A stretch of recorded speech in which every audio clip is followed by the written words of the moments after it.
Mercredi 12 octobre 2022, le Conseil des ministres s'est réuni sous la présidence de M. Patrice Talon, président de la République.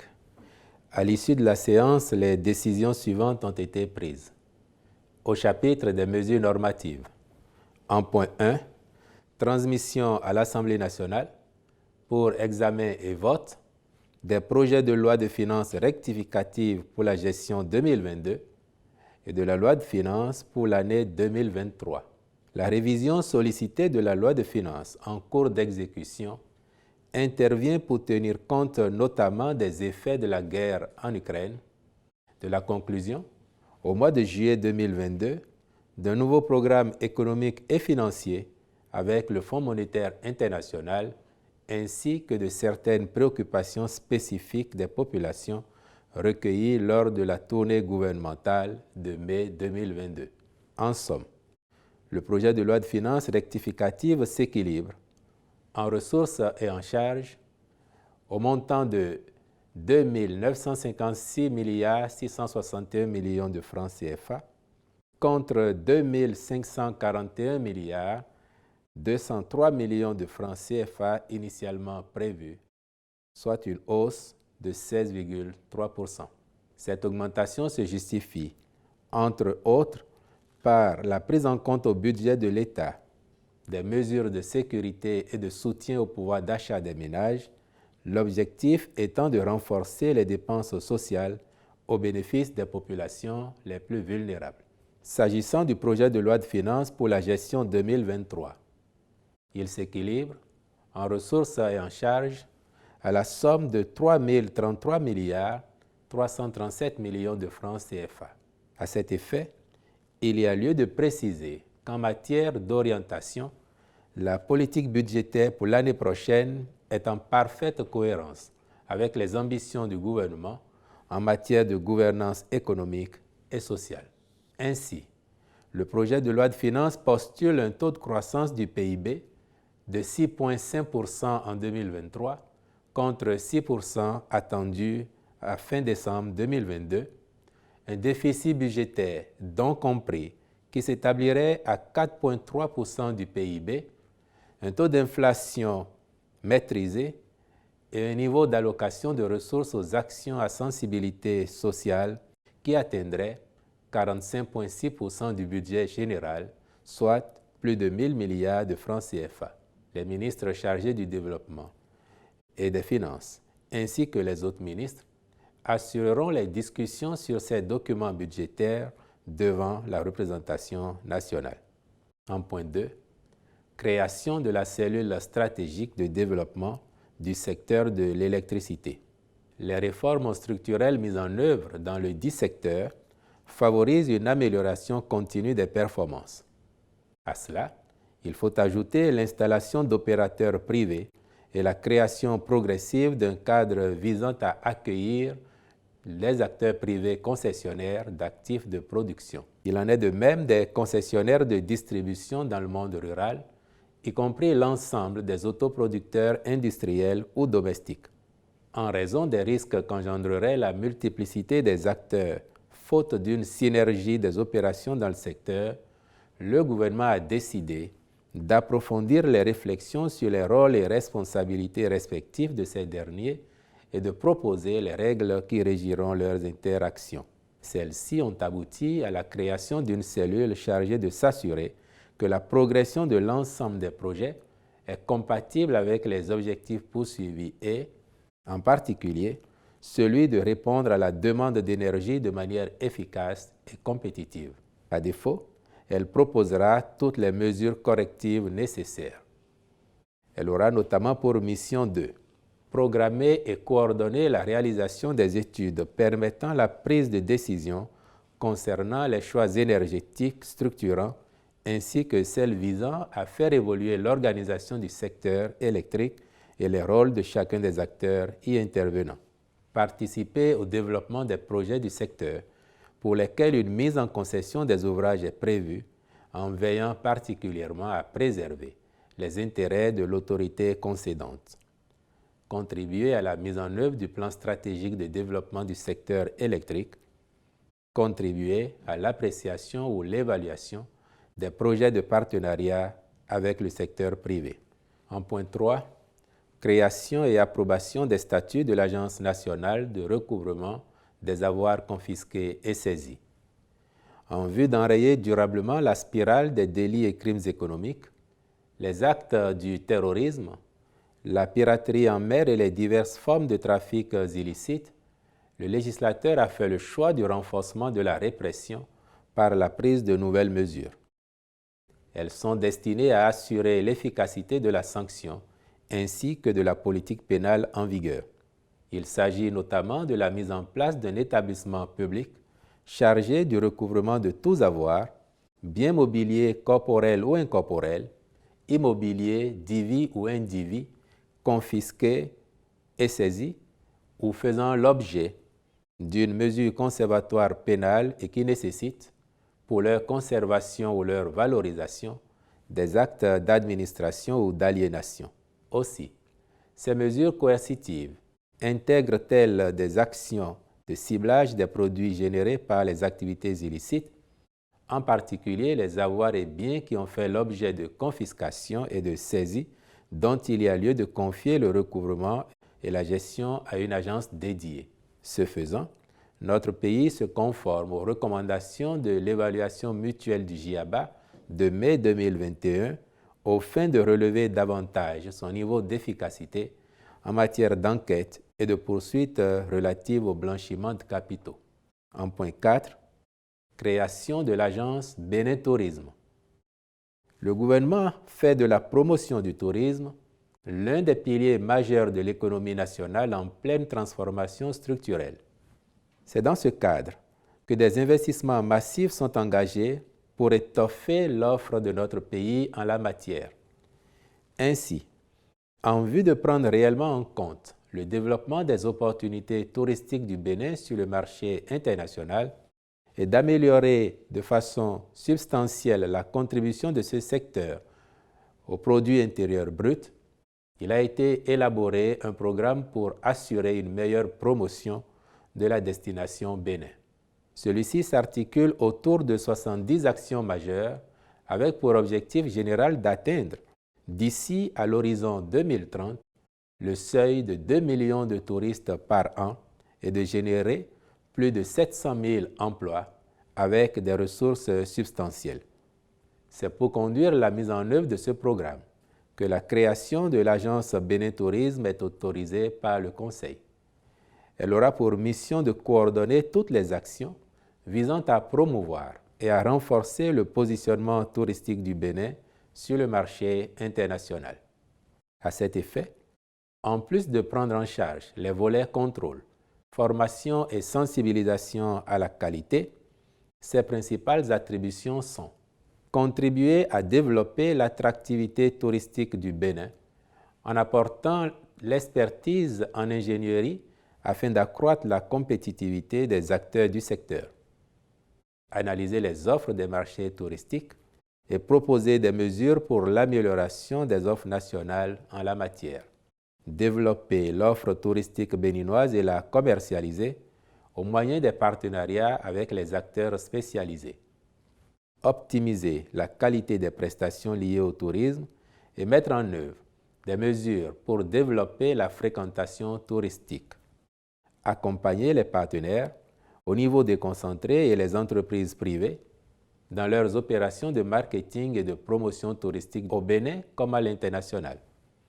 veiller à la qualité de l'offre touristique à travers le classement et la labellisation des produits et services liés au tourisme, l'immatriculation des opérateurs, mais également le suivi et la promotion de labels.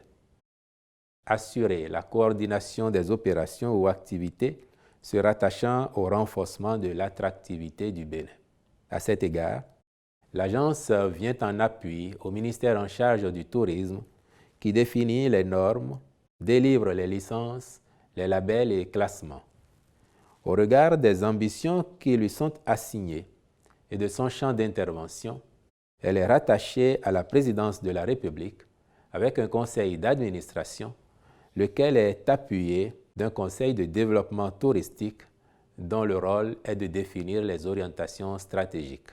En point 5, conditions de mise en œuvre de l'interdiction d'exportation des noix brutes de cajou et du soja grain, en vue de favoriser l'implantation d'industries de transformation agroalimentaire, source d'emplois et de plus-value pour l'économie nationale. Le gouvernement avait notamment adopté le décret numéro 2022-214 du 30 mars 2022 portant conditions de déroulement de la campagne de commercialisation 2021-2022 des noix de cajou. Ce texte précise que l'exportation des noix brutes de cajou est interdite pour compter du 1er avril 2024. Afin de soutenir cette dynamique d'industrialisation amorcée, il y a lieu de prendre également en considération le soja, dont la production connaît un accroissement considérable, passant de 156 900 tonnes en 2017 à 253 953 tonnes en 2021. C'est pourquoi le Conseil a adopté le présent décret fixant au 1er avril 2024 l'échéance au-delà de laquelle l'exportation du soja grain ne serait plus possible sans transformation, dans le but de préserver au mieux les intérêts des acteurs d'ici à cette date. Il est mis en place un cadre transitoire d'exportation de ces produits avec une organisation de nature à en garantir l'efficacité. Enfin, il est à signaler qu'au cours de la période transitoire, les détenteurs d'agréments devront satisfaire les besoins des industries locales avant exportation du reste de leur stock sur la base d'une autorisation express. Au titre des autres mesures normatives, ont été adoptés, entre autres, les décrets portant agrément des sociétés Good Games Limited et BetClick pour l'exploitation de jeux en ligne, modification des statuts de la Société de gestion des déchets solides, SGDS SA, et nomination des membres de son conseil d'administration, puis approbation des statuts de l'École de formation des professions judiciaires et nomination des membres de son conseil d'administration. Au chapitre des communications, en point 1, régularisation, à titre exceptionnel et dérogatoire, de la situation administrative des chargés de cours, agents de l'État, des instituts de formation, des infirmiers et sages-femmes. À la suite de l'instauration du nouveau système de formation des infirmiers et sages-femmes en 2005, avec le baccalauréat comme diplôme de base, ces chargés de cours ont été mis à disposition de l'Institut national médico-sanitaire INMES, établissement sous la tutelle du ministère de l'Enseignement supérieur et de la Recherche scientifique depuis 2011. Ils ont suivi des formations de master et ou de doctorat dans différentes filières sans pouvoir être reclassés dans les corps et catégories appropriées. Une telle situation est préjudiciable à la disponibilité d'enseignants qualifiés et un effectif suffisant pour assurer l'encadrement des étudiants en sciences infirmières et obstétricales. C'est pour y remédier que le Conseil a instruit les ministres concernés à l'effet de veiller à la régularisation de la situation administrative des intéressés et de procéder subséquemment à leur reclassement.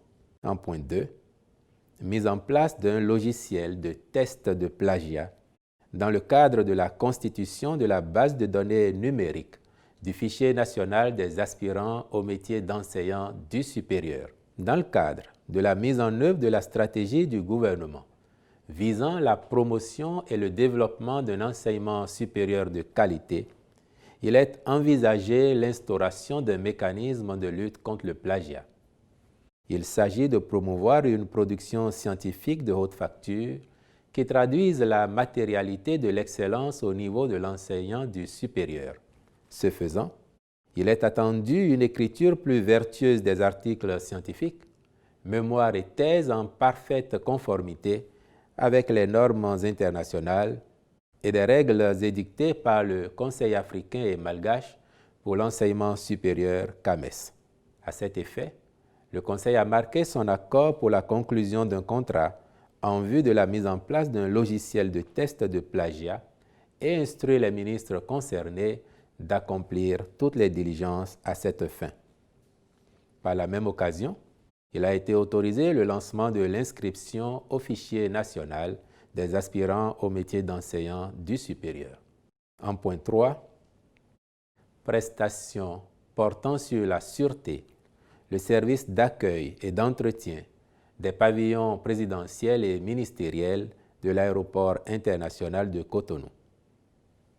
À la suite des aménagements importants réalisés pour la modernisation de cet aéroport, il est indispensable que la sûreté aéroportuaire y soit assurée de manière à relever son niveau de conformité aux normes et pratiques recommandées par l'Organisation de l'aviation civile internationale.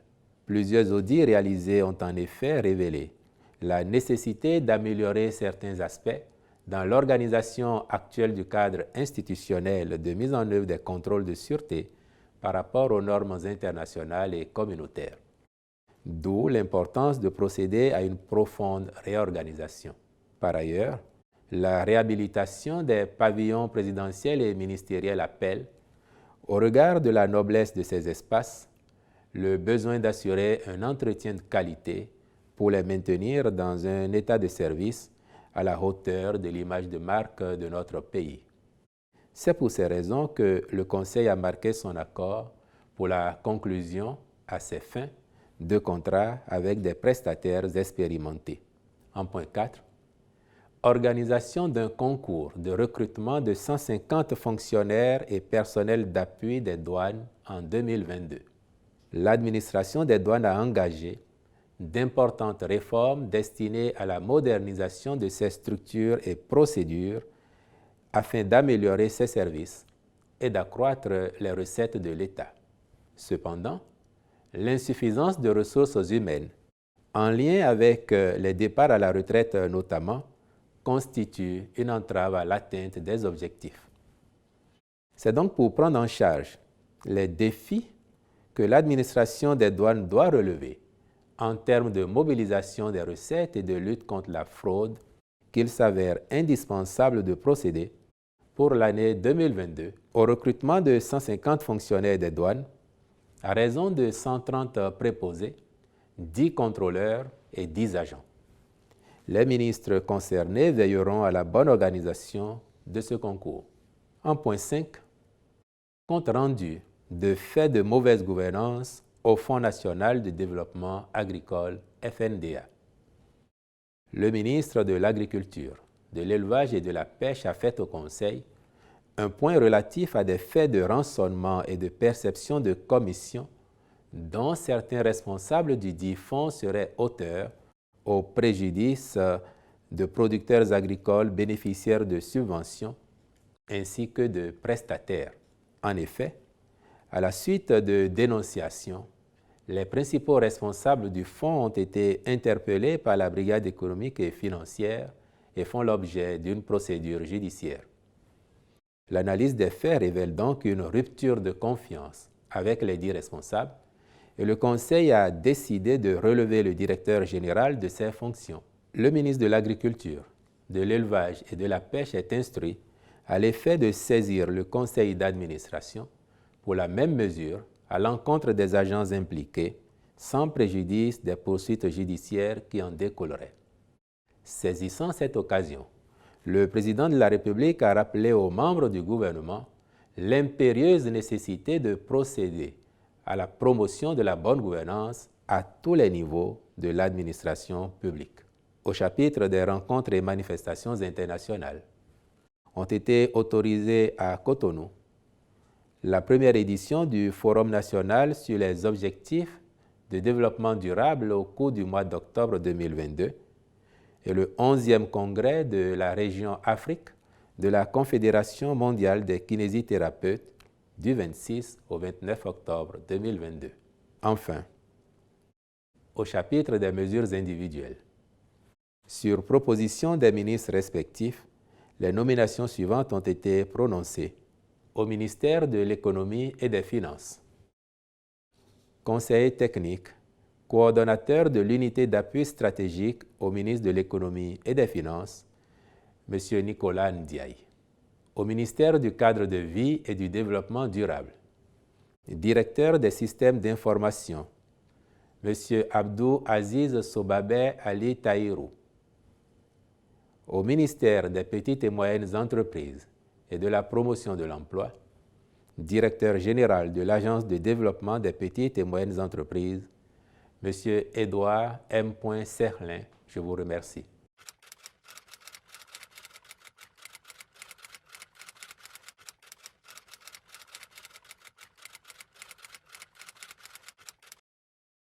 C'est vrai que c'est une réalité mondiale que nous pouvons observer qu'il y a toujours une certaine pression sur les produits pétroliers, que ce soit sur notre continent ou en dehors.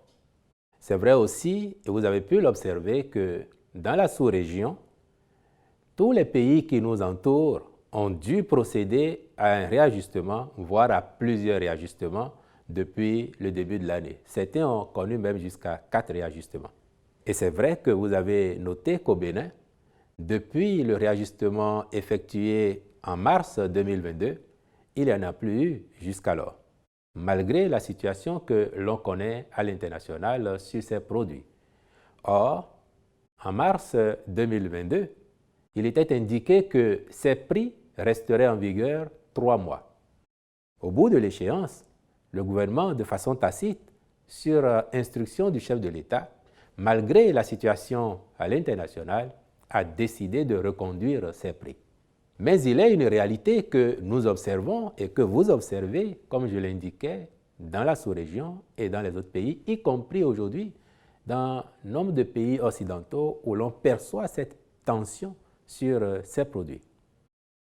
Cette réalité fait que nos importateurs ont besoin d'être rassurés et d'avoir davantage de possibilités de ravitailler notre marché pour éviter à notre pays de se retrouver, si rien n'était fait, dans une situation critique de pénurie, comme l'on observe ailleurs avec des kilomètres de fils sur les stations.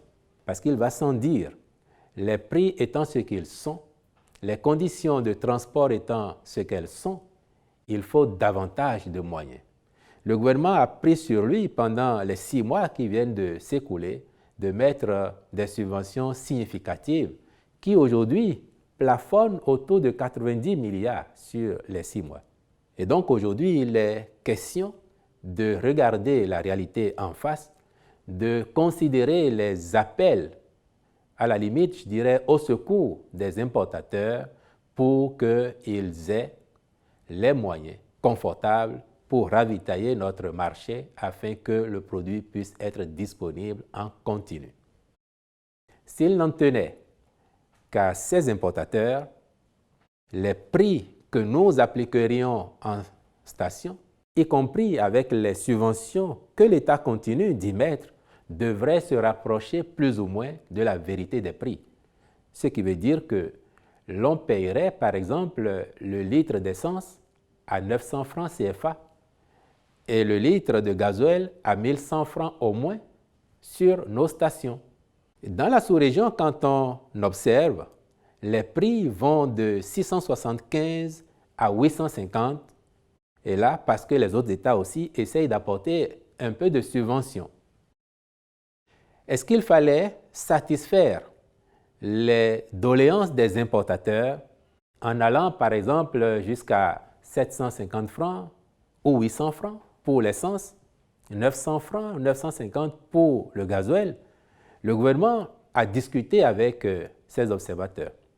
Et je pressens que votre question découle sans doute d'indiscrétion que vous avez pu avoir parce que la commission dédiée s'est réunie depuis septembre et a indiqué les niveaux d'augmentation souhaités par les importateurs.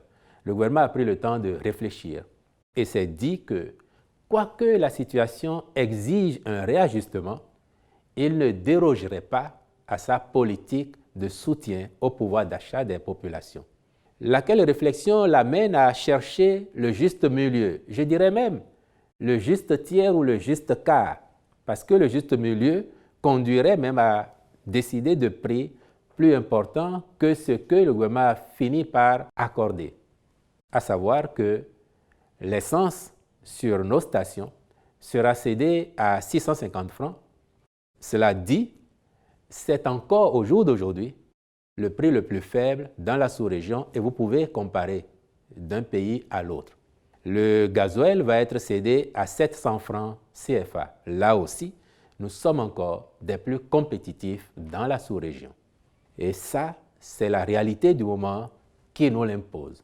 Nonobstant cela, je le disais, les subventions du gouvernement continuent. Autrement, on payerait le litre de gasoil à 1100 francs. Vous voyez que rien que sur le litre de gasoil, il y a 400 francs au moins de subventions que l'État apporte. Donc oui, nous avons regardé la situation en face. Oui, nous avons tenu compte aussi des pressions que subissent les importateurs, de leurs difficultés, mais aussi et surtout de la nécessité pour notre pays de disposer des produits afin que les consommateurs puissent les avoir sur nos stations sans avoir à souffrir de faire des queues ou d'aller puis de revenir à plusieurs reprises avant de se faire servir. C'est donc pour l'ensemble de ces raisons que cet arbitrage a été fait pour se situer à ce niveau qui, sans aucun doute, va nous solliciter tous un peu plus, mais qui, encore une fois, répond à l'impératif du moment et concilie la volonté du gouvernement de tenir compte des intérêts aussi bien des importateurs que des consommateurs et de continuer à solliciter le budget national pour apporter une certaine compensation en termes de subventions.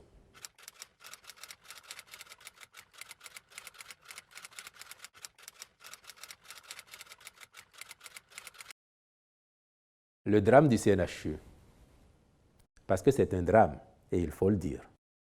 C'est un drame, ce qu'il s'est passé. Et à cet effet, vous me donnez l'occasion de réitérer les condoléances et la compassion du gouvernement et de son chef aux familles éplorées et de nous incliner devant la mémoire de nos compatriotes qui malheureusement ont perdu la vie dans cet accident, je vais dire. Où en sommes-nous? Le gouvernement considère qu'il y aura un avant et un après. Parce que 4 morts, c'est beaucoup. C'est chacun de nous, c'est chacune de nos familles qui doit se sentir concernée par ce qui est arrivé. Mais après, quelles sont les causes? Je ne saurais disserter longuement là-dessus ici. Vous savez que la justice est saisie de ce dossier.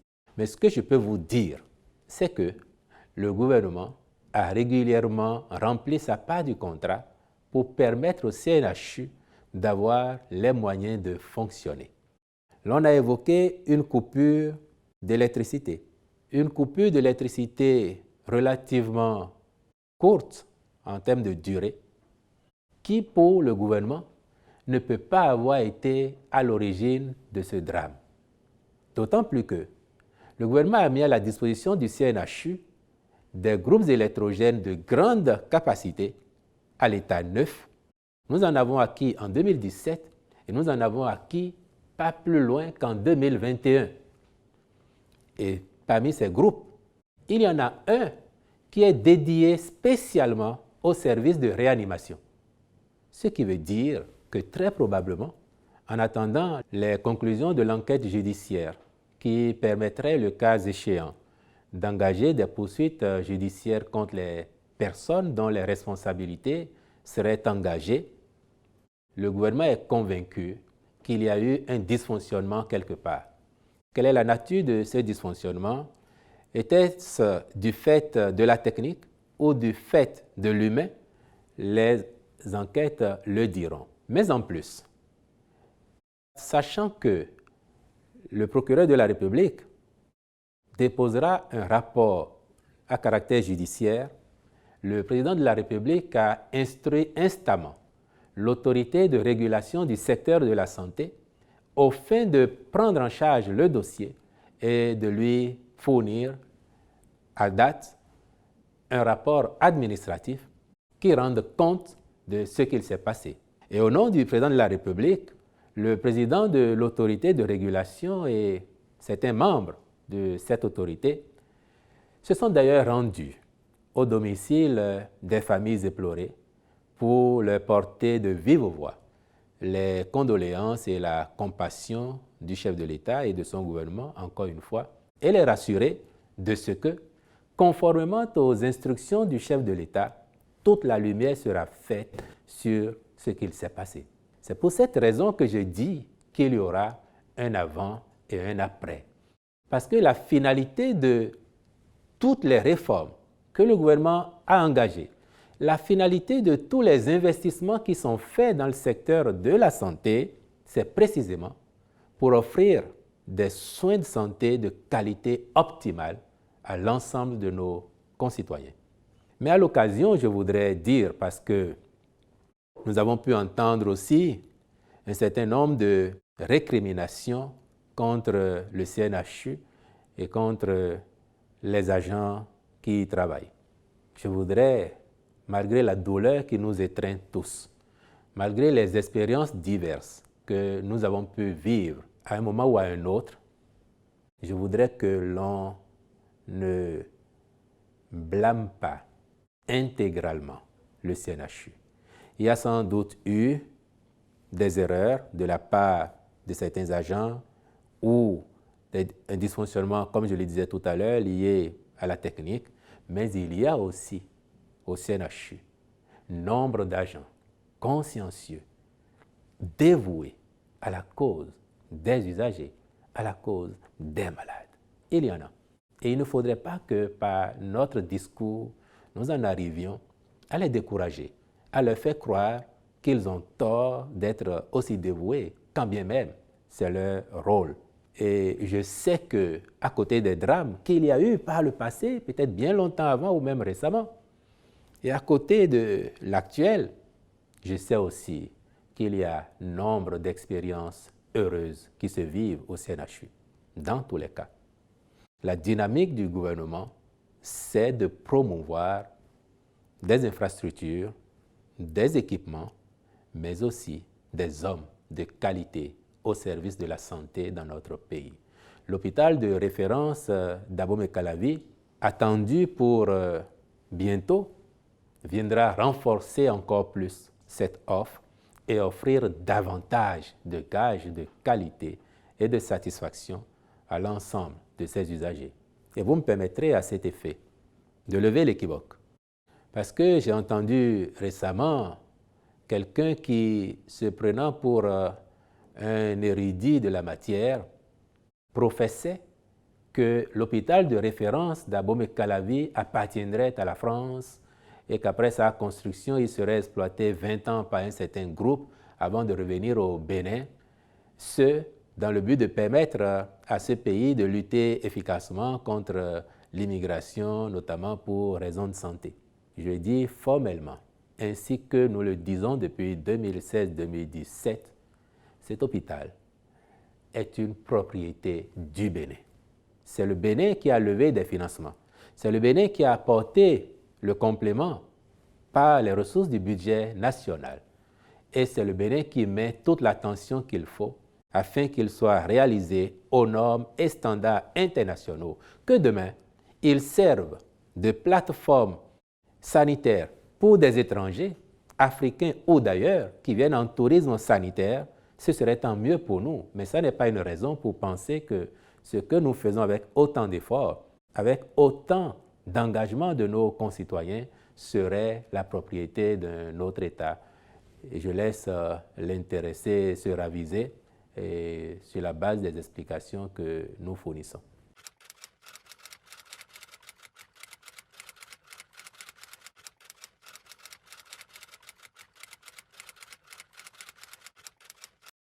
Vous évoquiez là également des rumeurs de certaines personnes qui seules savent quelles sont les intentions qui les animent, prétendant que notre pays aurait passé un accord pour abriter désormais une base de la force Barkhane ici. Je suis heureux parce que je sais que vous au moins, et tant d'autres, savez, à la différence de ces personnes aux intentions inavouées, qu'une base comme celle de la force Barkhane n'est pas une aiguille dans une botte de foin et que personne ne s'aviserait à vouloir la cacher si elle existait.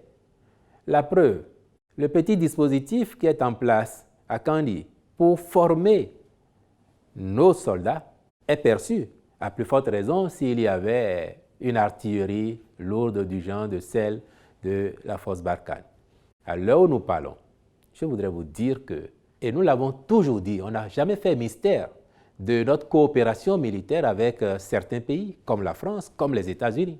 Et cela me permet de confirmer ici qu'actuellement sur notre territoire, nous avons des instructeurs français, des instructeurs américains, des instructeurs belges qui, dans divers secteurs de la machine militaire, renforcent les capacités de nos soldats. Vous voyez, il ne faut pas être dupe.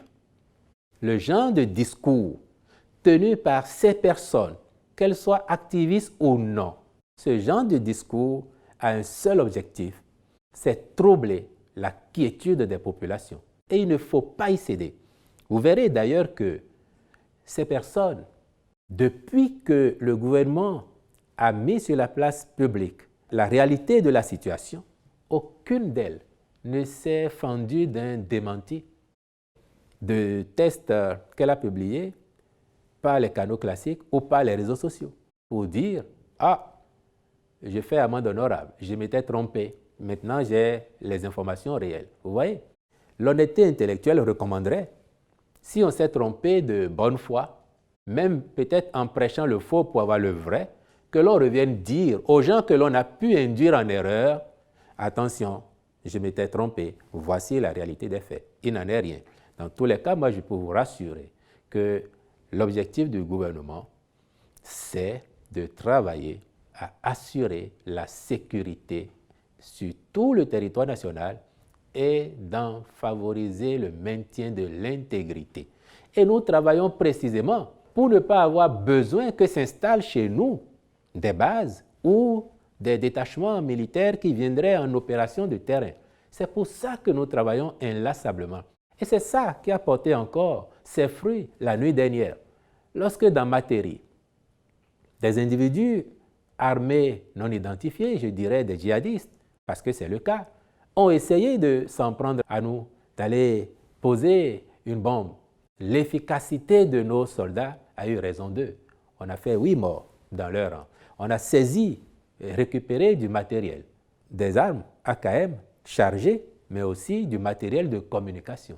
Tout ça donc pour vous dire que nous sommes à l'œuvre, nos forces de défense et de sécurité sont à l'œuvre et ont besoin du soutien de chacun d'entre nous pour être davantage au service de la sécurité nationale, au service du maintien de l'intégrité de notre territoire.